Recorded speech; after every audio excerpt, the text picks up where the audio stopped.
bierze, wysoko do góry. Jak odszedł, to znaczy, że zbliża się niebezpieczeństwo, zaraz trzeba będzie się bronić. Albo runa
stali strażnicy ze zbroją, z żandami.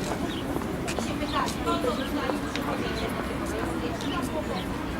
Na przykład wziął się rzeczy, które chciało się sprzedać, do innych rzeczy. Albo miało się rodziny, tak, wszystko trzeba